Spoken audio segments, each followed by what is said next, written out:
1 बजे का वक्त हो गया है और लग रहा है कि रुझानों में एग्जिट पोल, सभी के एग्जिट पोल फेल हो गए हैं, क्योंकि एग्जिट पोल में हमने खुद ने 400 एनडीए दिया था, लेकिन अभी पता चल रहा है कि इंडिया गठबंधन ने छक्का लगा दिया है और बीजेपी की सरकार जाती हुई दिख रही है। रिमझिम के 5 पॉइंट्स में देखिए किन दिग्गजों ने पलटा है गेम, तो मैं आपको शुरुआत में ही बता देती हूँ। स्मृति ईरानी अमेठी से 50,000 वोटों से पीछे चल रही है। अजय कुमार टेनी लखीमपुर खीरी वो सीट है, उसमें वो भी पीछे चल रहे हैं। मेनका गांधी वरुण गांधी की माताश्री हैं, वो भी पीछे चल रही हैं बीजेपी से। संजीव बालियान जो कि केंद्रीय मंत्री हैं, वो मुजफ्फरनगर से पीछे चल रहे हैं। और देखिए राम की नगरी यानी फैजाबाद, जो कि अयोध्या क्षेत्र जिसमें आता है, उसमें समाजवादी पार्टी आगे चल रहे हैं, यानी अवधेश प्रसाद वहां से आगे चल रहे हैं। राहुल गांधी अपनी दोनों ही सीटों पर, चाहे वो वायनाड हो चाहे वो रायबरेली हो, आगे चल रहे हैं। और रायबरेली के जो बीजेपी वाले कैंडिडेट हैं, उन्होंने तो पोस्ट डाल के अपनी हार भी स्वीकार कर ली है। पाटलिपुत्र से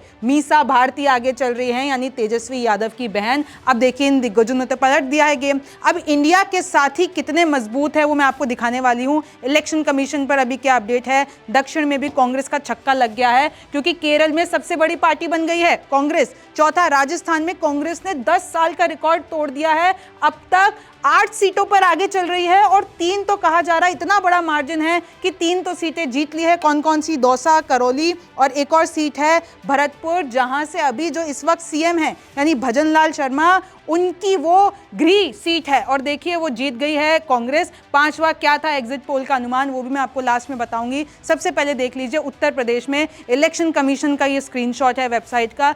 समाजवादी पार्टी 36 सीटों पर आगे चल रही है, बीजेपी 33 सीटों पर, कांग्रेस 7 सीटों पर, आरएलडी यहाँ पे 2 पर और एएसपी केआर 1 पर, और ये देखिए अपना दल 1 पर। और इधर आप देख लेंगे समाजवादी पार्टी ने इस बार सबको, यानी अखिलेश यादव ने सबको चौंका दिया है। 36 सीटों पर बढ़त। तो देखिए कहीं ना कहीं राहुल गांधी और अखिलेश यादव की ये जोड़ी छा गई है। फिर कह रही हूं ये रुझान है, अभी तक नतीजा नहीं आया है। दूसरा देख लीजिए, राजस्थान में 8 सीटों पर कांग्रेस आगे। 10 साल से इधर रिकॉर्ड नहीं टूटा था, यानी 10 साल से बीजेपी मिशन 25 जीतती हुई आ रही थी और देखिए 8 सीटों पर आगे हो गई है। और मैंने आपको बताया है कि कौन सी ऐसी सीटें हैं जिस पे लगभग जीत अब तय है। केरल में देख लीजिए, जो मैं आपको कह रही थी, कांग्रेस 13 सीटों पर आगे चल रही है। IUML 2, BJP 2, CPIM 1। अच्छा, ये बीजेपी के लिए जो 2 सीटें हैं ये भी थोड़ी सी बढ़त, क्योंकि दक्षिण में आपको पता है कि बीजेपी ज़्यादा अच्छा नहीं कर पाती थी, लेकिन इस बार उसने अपनी सीटें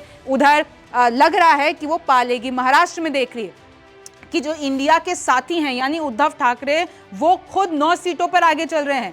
कांग्रेस और बीजेपी में कांटे की टक्कर है। बीजेपी 12 पे आगे है, कांग्रेस 11 पर है। और देखिए अगर मैं बाकी के बताती हूँ, ये देखिए एसएचएस 7 पे, एनसीपी एसपी 7 पे, एनसीपी 1 पे, और जो अदर्स हैं यानी इंडिपेंडेंट है वो 1 पर। बिहार देख लीजिए, जेडीयू यानी जो नीतीश कुमार हैं वो बीजेपी से आगे निकल गए हैं। जेडीयू 15 पर आगे चल रही है, बीजेपी 13 पर आगे चल रही है। और देखिए 1 बजे तक ये जो सारे आंकड़े हैं वो लगभग स्टेबल हो जाते हैं, जो मार्जिन है वो इतना ज़्यादा बढ़ जाता है। तो जेडीयू 15 पर, सोशल मीडिया पर ये मीम्स भी बन रही है कि कहीं ऐसा ना हो कि नीतीश कुमार फिर पलटी मार दें। सोशल मीडिया पर कहा जा रहा है, मैं आपको कुछ मीम्स भी दिखा सकती हूँ, उस पर कहा जा रहा है कि मोदी जी नीतीश कुमार को फ़ोन लगा रहे हैं कि भैया पलट तो नहीं जाओगे। तो ऐसा सारा सोशल मीडिया पर माहौल बना हुआ है, आप देख सकते हैं। आरजेडी ने भी खाता खोल दिया है, 3 सीटों पर आगे चल रही है, कांग्रेस 1 सीट पर आगे चल रही है, लेकिन अभी भी नतीजे नहीं आए हैं। लेकिन ये जो मार्जिन है वो अच्छा खासा मार्जिन है। और फिर अगर मैं गुजरात की बात करती हूँ,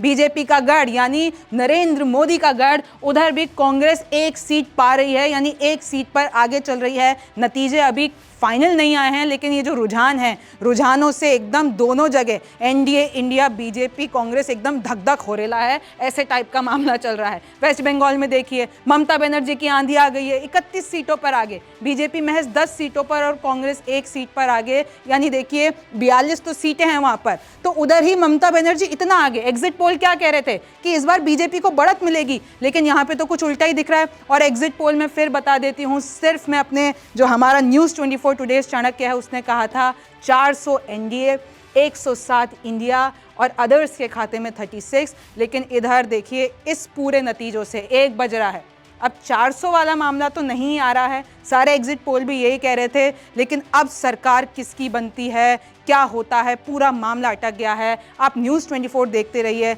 अब कौन जीत रहा है कौन हार रहा है उस पर भी मैं आपको बताऊंगी। आपको उसके लिए भी रिमझिम के 5 पॉइंट्स देखने हैं। मैं हूं रिमझिम जेठानी, फिर मुलाकात होगी।